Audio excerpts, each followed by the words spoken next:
स्वागत है आप सभी का फिर से एक नए वीडियो में। दोस्तों, इस वीडियो में हम बात करेंगे कंबाइंड एंट्रेंस टेस्ट जो इंटीग्रेटेड कोर्स के लिए होने वाला है, जो कि 4 वर्षीय बीएड कोर्स होता है। और +2 में अगर आपको 50% मार्क्स है और आप भी चाहते हैं कि हमारा ग्रेजुएशन और प्लस बैचलर ऑफ एजुकेशन यानी कि बीएड डिग्री साथ ही साथ हो जाए, एक साथ हो जाए।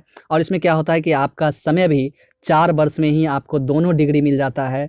क्योंकि अगर आप जनरली जैसे कि बीएड करते हैं तो ग्रेजुएशन में आपका 3 साल और 2 साल बीएड में, तो 5 साल आपको बीएड में लगता है। तो ऐसे ही 4 वर्षीय बीएड कोर्स जो कि जिसका फॉर्म इंटीग्रेटेड बीएड कोर्स के नाम से फॉर्म आ चुका है, जिसका नोडल एजेंसी एलएनएमयू दरभंगा को बनाया गया है। तो इस फॉर्म को भरते समय जो होता है, कुछ ना कुछ मिस्टेक आपसे होता है और उस मिस्टेक को आप फिर बाद में नहीं सुधार सकते हैं एडिटिंग ऑप्शन के जरिए भी। तो उसी के ऊपर हम बात करेंगे। और जो भी लोग इंटीग्रेटेड का फॉर्म भरने जा ये उनके लिए यह वीडियो काफ़ी इंपॉर्टेंट होने वाला है, क्योंकि उनसे यह मिस्टेक ना हो, इसके लिए आप लोग इस वीडियो को लास्ट तक देख लें। तो सबसे पहले आपको पता है कि इसका फॉर्म कहाँ से अप्लाई होगा, तो उसके लिए आपको गूगल में जाना है। तो उसके लिए आपको गूगल में जाना है और गूगल में आने के बाद गूगल करना है। और गूगल में आपको क्या लिखना है वो मैं बताता हूँ। गूगल में आप जैसे ये सभी आदमी को पता है, लेकिन वो मिस्टेक्स देखने के लिए आप वीडियो को लास्ट तक ज़रूर देखिएगा। और गूगल में आपको लिखना एलएनएमयू, आप यहाँ देख सकते हैं एलएनएमयू इंटीग्रेटेड बीएड, ठीक है।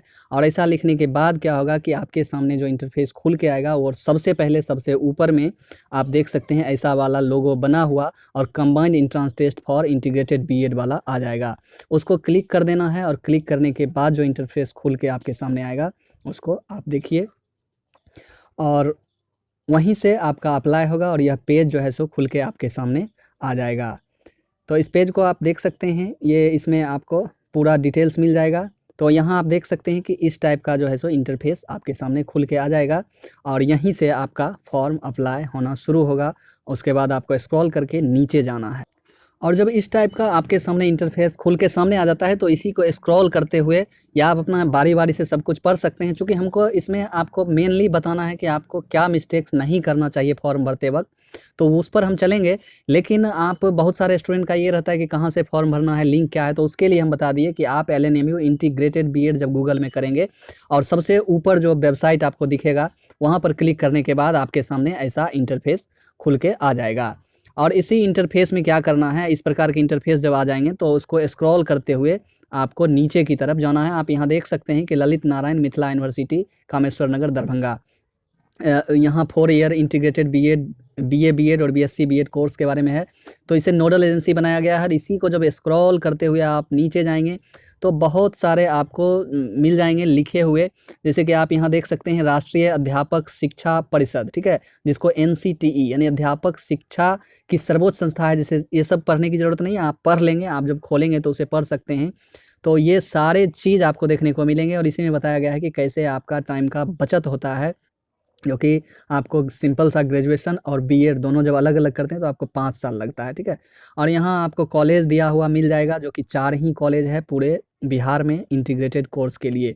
तो इसको स्क्रॉल करते हुए आप जैसे जैसे नीचे बढ़ते जाएंगे तो आपको यहाँ पर नीचे जब आएंगे तो आपको दिखेगा अप्लाई फॉर एंट्रेंस एग्ज़ाम, और यहाँ जब आप क्लिक करेंगे तो उसके बाद सबसे पहले आपका रजिस्ट्रेशन करने का पेज खुल जाएगा। उसके बाद आगे की प्रक्रिया होगी। नीचे आपको दिख रहा होगा डाउनलोड हैंडबुक, यानी कि यहाँ से आप प्रोस्पेक्टस लोड कर पाएंगे। और कोई भी जानकारी आपको लेनी है जो समझ में नहीं आ रही है तो इस नंबर पर आप 10 बजे से 5 बजे तक कॉल करके पूछ सकते हैं। तो आपको ये नंबर भी दिख रहा होगा। उसके बाद इंपॉर्टेंट डेट दिया हुआ है, तो ये सारे चीज़ आप वहाँ पर जाके पढ़ सकते हैं, जो कि आपको अप्लाइंग का डेट कब से कब तक है वो, फिर उसके बाद विद फाइन के साथ, विदाउट फाइन के साथ, उसके बाद एडिटिंग, यानी कि वो गलती जो गलती मैं बताने वाला हूँ वो गलती अगर ना करेंगे और भी अगर कुछ गलती इधर उधर का गलती होता है तो उसे आप एडिटिंग करके सुधार सकते हैं। लेकिन वैसा अगर मिस्टेक जो मैं बताने वाला हूँ आगे, तो वो मिस्टेक अगर आपसे हो जाता है तो एडिटिंग ऑप्शन के बाद भी आप नहीं सुधार पाएंगे, ठीक है। तो ये सारे डेट आप देख सकते हैं, date of issue admit card आ जाएगा आपका, और उसके बाद आपका एंट्रेंस एग्ज़ाम होगा, जो कि अभी प्रपोज्ड यानी कि प्रस्तावित डेट है। ये बढ़ सकता है, बढ़ सकता है, घटेगा तो नहीं, बढ़ ही सकता है। उसके बाद देखिए, आप अगर जनरल कैटेगरी में आते हैं, अनरिजर्व कैटेगरी में, तो 1000 फी एंट्रेंस फी के रूप में आपको देना होगा, 750 इन कैटेगरी वालों के लिए और 500 SC ST वालों के लिए। तो ये आप अपना अपना हिसाब से अपना देख सकते हैं कि किस कैटेगरी में आप आते हैं। सबसे बड़ी बात, आपके सामने जब वो पेज खुलेगा रजिस्ट्रेशन का पेज, तो आपके सामने ऐसा खुल के आएगा। जब अप्लाई करने के लिए आप ओके करेंगे, वहाँ ऊपर जो लिंक आपको मिलेगा। तो वहाँ जब आप अप्लाई करने के लिए करेंगे तो इसमें आपको क्या करना है, इसमें आपको करना है सबसे पहले रजिस्ट्रेशन फॉर न्यू यूज़र पर आपको क्लिक करना है। उसके बाद आपसे जो है सो बहुत सारे डिटेल्स मांगे जाएंगे जिसमें आपका फुल नाम होगा, अप्लाइंग फॉर होगा जिसमें आप इंटीग्रेटेड बीएड ऐसे क्लिक करेंगे तो स्वैप करके नीचे आएगा और उसको सिलेक्ट कर लेंगे। ईमेल आईडी डालना है, मोबाइल नंबर डालना है, उसके बाद साइन अप कर देना है, जो कि मैं अभी आपको दिखा रहा हूँ। तो ऐसे करके फुल नाम में अपना नाम लिख देना है। उसके बाद फॉर योर इंटीग्रेटेड बीएड जब आप स्वैप करेंगे तो ऐसा लिखा हुआ मिलेगा, उसको सिलेक्ट करके ऐसे कर लेंगे। उसके बाद यहाँ आपको ईमेल आईडी डालना है और यहाँ अपना मोबाइल नंबर डालना है। मोबाइल नंबर डालने के बाद साइन अप कर देंगे, आपका साइन अप हो जाएगा। उसके बाद जो है आपका फ़ोटो वगैरह मांगा जाएगा, जो कि आप यहाँ देख सकते हैं लाल कलर से लिखा हुआ है click here to complete user creation process. तो यहाँ क्लिक करने के बाद फ़ोटो सिग्नेचर वगैरह मांगा जाएगा, तो ये सब आप कर लेंगे। मेन जो है गलती आपको क्या नहीं करनी है वो मुझे बताना है। तो उसके लिए उसके बाद जब आप रजिस्ट्रेशन वगैरह पर क्लिक करेंगे तो ओटीपी आपका आएगा, ओटीपी यहाँ डाल देंगे जो कि आपके नंबर पे आएगा। उस पर ओटीपी डालने के बाद आपका जो है सो रजिस्ट्रेशन हो जाएगा। रजिस्ट्रेशन होने के बाद आप यहाँ देख सकते हैं सबसे जो मेन है, यहाँ आने के बाद आपको इंटीग्रेटेड बीएड प्रवेश परीक्षा फॉर्म भरने के जो निर्देश दिए गए हैं इसको बारीकी से पढ़नी है।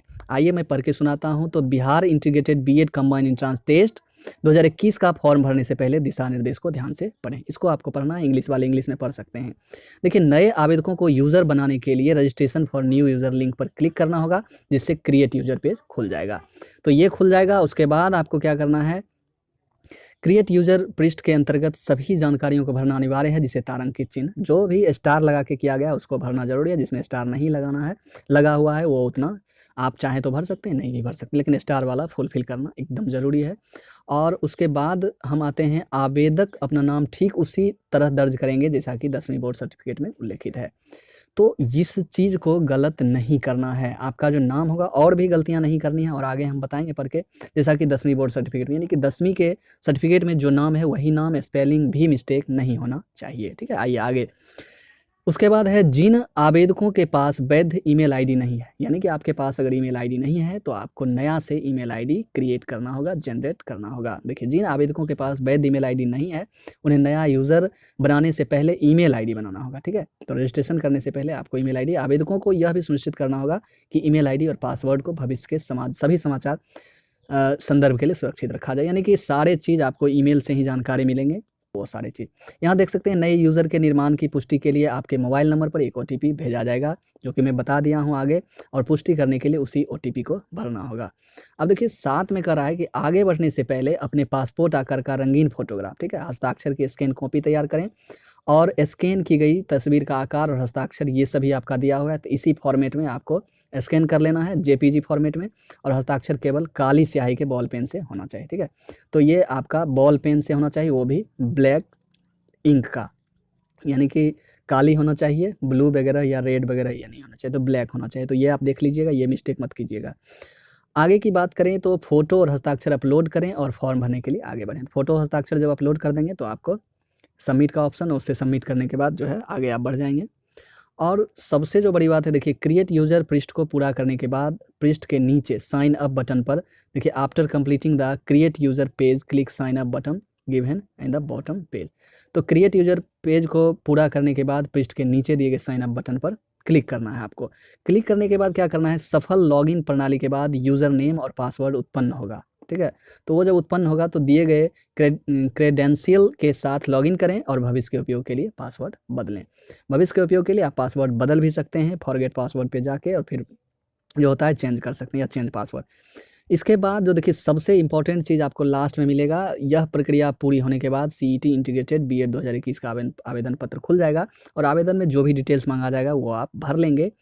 देखिए, सबसे इंपॉर्टेंट यहाँ आपको लास्ट में देखने को मिलेगा, आवेदन प्रपत्र सावधानीपूर्वक भरें। ठीक है, यदि आवेदन प्रपत्र भरते समय आपने जेंडर, यानी कि आप जो लिंग हैं, डोमिसाइल यानी कि आपका राज्य वगैरह, घर कहाँ है, ये सब एड्रेस, और कैटेगरी में कोई गलत प्रविष्टि करते हुए पेमेंट किया है तो उन प्रविष्टियों में सुधार नहीं हो सकता है। तो ये 3 चीज़ आप जो है देख लेंगे। इस 3 चीज़ को आप एकदम अच्छे से भरेंगे। जेंडर, डोमिसाइल, और डोमिसाइल का मतलब हो गया आपका एड्रेस वगैरह सही होना चाहिए। जेंडर में ये नहीं कि आप पुरुष और स्त्री इसमें गड़बड़ नहीं करेंगे, मेल फीमेल में, और कैटेगरी को कोई, तो ये है।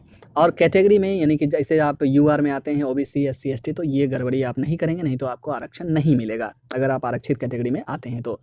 ऐसी परिस्थिति में आपका आवेदन प्रपत्र को निरस्त माना जाएगा और प्रवेश परीक्षा में उपस्थित होने के लिए आपको नया आवेदन प्रपत्र भरना होगा। तो इसमें क्या होगा कि अगर आप मिस्टेक करेंगे तो नया आवेदन पत्र तो भरेंगे ही, लेकिन आपका जो है 1,000 रुपये का नुकसान हो जाएगा, या आप अगर 750 रुपये वाले कैटेगरी में आते हैं या 500, तो फिर भी उतना तो आपका नुकसान होगा ही होगा। तो इसलिए आप इतना नुकसान ना हो आपका, इसलिए आप अच्छे से फॉर्म भरेंगे, ये मुझे उम्मीद है। तो यही बताना था। वीडियो आपको अच्छा लगा हो तो लाइक कर दीजिएगा, शेयर कर दीजिएगा, और चैनल पर पहली बार आएँ तो चैनल को सब्सक्राइब करके जाइएगा। धन्यवाद।